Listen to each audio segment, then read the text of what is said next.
Ma'am किस तरीके से जो है इस कोरोना से बचाव हो सकता है? बचाव के तरीकों में सबसे ज़रूरी है मास्क, सैनिटाइज़र, सोशल डिस्टेंसिंग और ग्लव्स। और उससे भी ज़्यादा ज़रूरी, जितना हो सके हमें भीड़ भाड़ वाले इलाकों से दूर रहना चाहिए। पहले लॉकडाउन्स हुए, पर ये कितनी बार पॉसिबल है कि हम लॉकडाउन्स करें?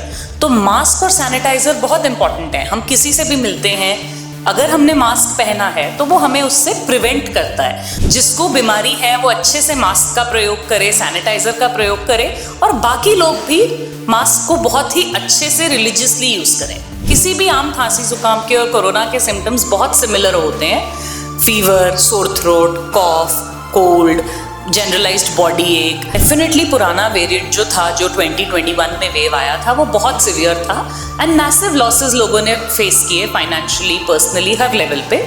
पर ये वेरिएंट माइल्ड है। जो बड़े उम्र में बड़े हैं, छोटे बच्चे, प्रेग्नेंट लेडीज, ये पेशेंट्स हाई रिस्क पॉपुलेशन होते हैं। इनके लिए माइल्ड से माइल्ड इन्फेक्शन भी सिवियर बन सकता है।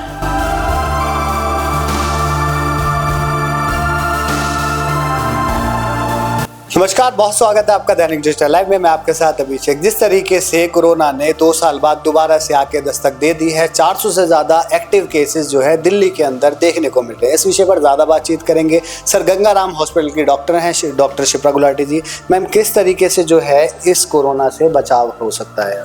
बचाव के तरीके बहुत आसान हैं और आज से कुछ साल पहले ये हमारे को बहुत अच्छे से समझाए गए हैं। बचाव के तरीकों में सबसे ज़रूरी है मास्क, सैनिटाइज़र, सोशल डिस्टेंसिंग और ग्लव्स। और उससे भी ज़्यादा ज़रूरी, जितना हो सके हमें भीड़ भाड़ वाले इलाकों से दूर रहना चाहिए। तो मैम जिस तरीके से आपने बताया सोशल डिस्टेंसिंग, पिछली बार जो स्लोगन था वो था कि 2 गज दूरी, मास्क है ज़रूरी, तो वो मास्क कितना ज़रूरी है इस वाले वेरिएंट के साथ? देखो, विद टाइम हमें ये समझ में आया है कि कोविड बार बार घूम के वापस आ रहा है। तो सोशल डिस्टेंसिंग, 2 गज दूरी, जैसे आपने बोला, पहले लॉकडाउन्स हुए, पर ये कितनी बार पॉसिबल है कि हम लॉकडाउन्स करें? तो मास्क और सैनिटाइजर बहुत इंपॉर्टेंट है। हम किसी से भी मिलते हैं, अगर हमने मास्क पहना है तो वो हमें उससे प्रिवेंट करता है। ऑब्वियसली हर कुछ महीनों में लॉकडाउन इज नॉट प्रैक्टिकल, तो हमें मास्क और सैनिटाइजर्स को अपनी रोजमर्रा की जिंदगी का हिस्सा बनाना चाहिए। वहीं पर अगर बात करी जाए, जिस तरीके से पहले कोविशील्ड लगी, कोवैक्सीन लगी और उसके बाद एक और बूस्टर डोज लगा, तो वो कितने कारगर रहे? क्या उनकी वजह से ही जो है ज़्यादा केस नहीं आ रहे हैं? बिल्कुल, जैसे आपने बोला कि ये वैक्सीन्स की वजह से ज़्यादा केसेस नहीं आ रहे हैं, डेफिनेटली इसकी पॉसिबिलिटी बहुत हाई है, क्योंकि हमने अभी तक यही देखा है कि जो भी वेरिएंट्स आए हैं वो इन सम वे वैक्सीन को रिस्पॉन्ड करते हैं। तो डेफिनेटली वैक्सीन्स ने कुछ तो मदद करी है कि नंबर ऑफ केसेस कम है and more than that severity काफ़ी कम है। अच्छा, जिन लोगों को किस तरीके से जागरूक करेंगे? क्योंकि कई लोग ऐसे होते हैं, खांसी जुकाम होता है तो उनको कुछ ज़्यादा वो मानते नहीं है कि कुछ बहुत बड़ी बीमारी है, उसके लक्षण तो कहीं ना कहीं कोरोना से मिलते हैं।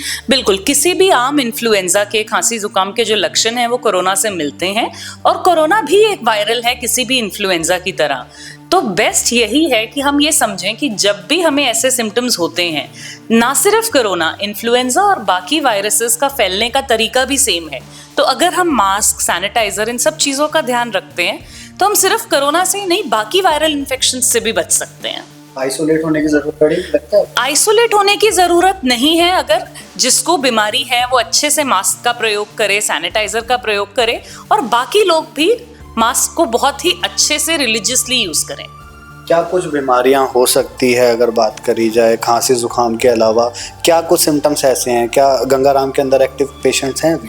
गंगाराम के अंदर डेफिनेटली कुछ पॉजिटिव पेशेंट्स आए हैं, लेकिन अभी तक हमें कोई सिवियर केस नहीं मिला है। अभी तक जो समझ में आ रहा है, ये जो करंट वेरिएंट है, यानी कि JN1, जो ओमिक्रॉन का ही एक सब वेरिएंट है, ये वेरिएंट पुराने वेरिएंट्स के कंपैरिजन में बहुत माइल्ड है, लेकिन ये फैलता बहुत जल्दी है। Highly contagious but less severe, ये अभी तक समझ में आ रहा है। और सिम्टम्स, जैसा आप बार बार बोल रहे हैं, वायरल के जैसे किसी भी आम खांसी जुकाम के और कोरोना के सिम्टम्स बहुत सिमिलर होते हैं। फीवर, सोर थ्रोट, कॉफ, कोल्ड, जनरलाइज्ड बॉडी एक, रेयरली पेशेंट्स को डायरिया हो सकता है, नोजिया, वॉमिटिंग हो सकता है।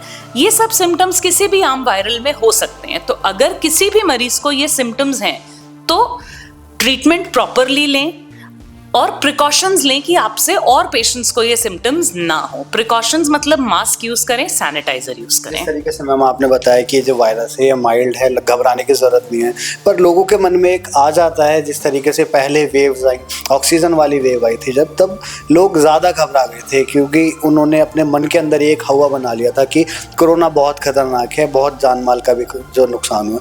तो लोगों से क्या अपील करेंगे? देखिए, डेफिनेटली पुराना वेरिएंट जो था, जो 2021 में वेव आया था, वो बहुत सिवियर था एंड मैसिव लॉसेस लोगों ने फेस किए, फाइनेंशियली, पर्सनली, हर लेवल पे। पर ये वेरिएंट माइल्ड है। डेफिनेटली इसमें भी सिक पेशेंट्स हो सकते हैं। कौन पेशेंट्स हैं जो ज़्यादा सीरियस हो सकते हैं? जिनको मल्टीपल और बीमारियां हैं, जो बड़े उम्र में बड़े हैं, छोटे बच्चे, प्रेग्नेंट लेडीज, ये पेशेंट्स हाई रिस्क पॉपुलेशन होते हैं। इनके लिए माइल्ड से माइल्ड इन्फेक्शन भी सिवियर बन सकता है। बहुत शुक्रिया हमसे बात करने के लिए। तो ये थी हमारे साथ बातचीत करने के लिए और कोरोना के ऊपर ज़्यादा जानकारी देने के लिए डॉक्टर शिप्रा गुलाटी, जिनका साफ तौर पर यही कहना था कि ज़्यादा सीवियर नहीं है, घबराने की ज़रूरत नहीं है, जितना अपने ऊपर ध्यान दे सकते हैं उतना ही ध्यान दीजिए, भीड़ भाड़ वाले इलाकों में मत जाइए, साथ ही साथ चाहे सैनिटाइज़र हो चाहे मास्क को ज़्यादा से ज़्यादा उपयोग करें। फिलहाल के लिए बस इतना ही। दैनिक डिजिटल लाइव के लिए दिल्ली से अभिषेक सिंह।